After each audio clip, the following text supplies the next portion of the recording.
Now, Greenpeace Africa wants President Cyril Ramaphosa to declare a climate emergency in the wake of last month's devastating flooding in KwaZulu-Natal.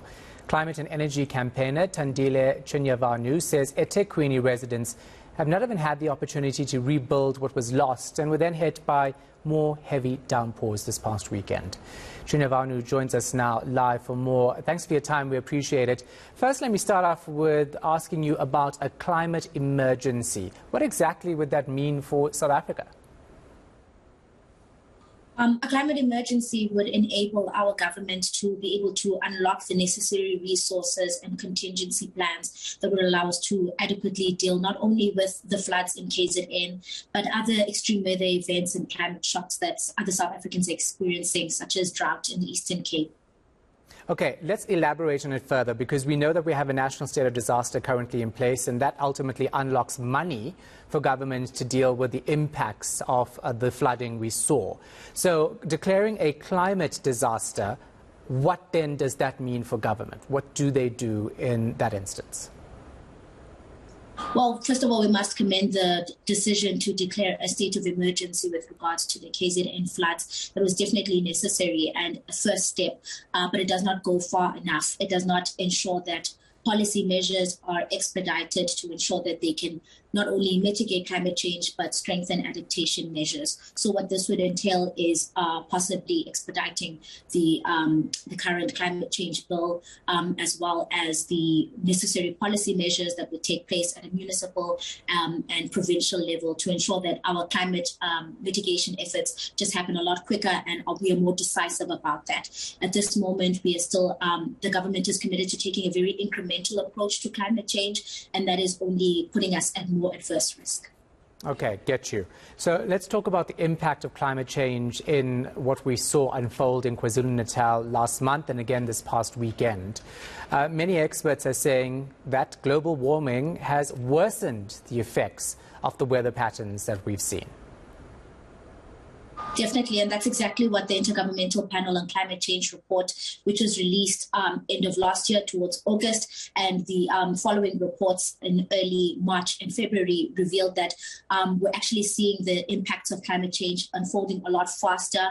The frequency and intensity of extreme weather events such as this are occurring more often, and we need to see more decisive action from our government to mitigate the effects of climate change, and that would mean halving our greenhouse gas emissions by before 2030. Do you think our government isn't serious about climate change, and we're not doing enough to actually address it? Definitely not. I think our government has some sort of political will, but we definitely are lacking, and that is maybe the government's approach to incrementalism and their commitment to business might be inhibiting that. We definitely want to see a transition, a just transition away from fossil fuels towards greener technology, solar, wind, and the technology is definitely readily available. But unfortunately, we have certain actors in government that are inhibiting the process or the uptake of renewable energy and are committed to fossil fuels, which are definitely in tandem with the issue of air quality and climate change, exacerbating the health issues that many South Africans are faced with.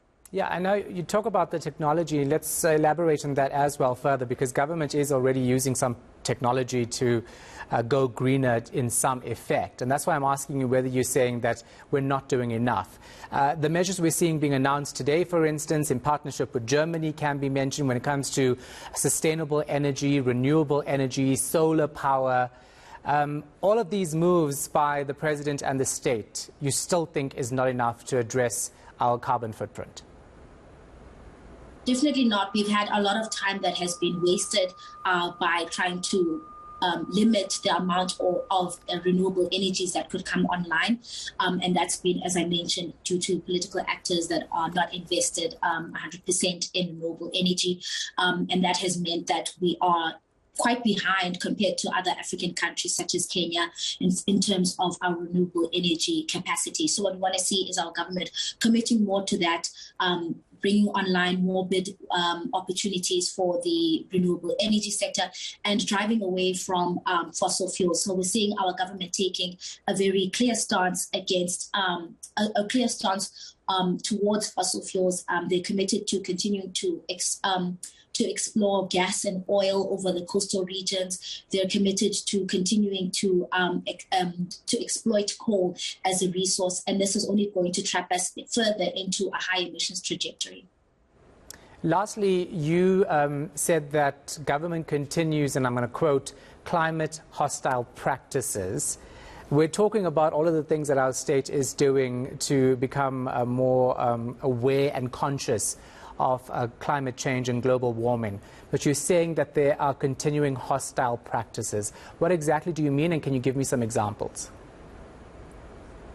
Definitely the exploration of oil and gas off the coast of KZN, Eastern Cape, and as well as the Western Cape.